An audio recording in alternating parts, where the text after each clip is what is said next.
Wow, what a wonderful performance.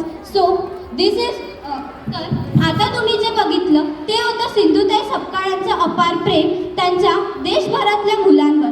तर आता तुम्ही या मुलांसाठी जोरदार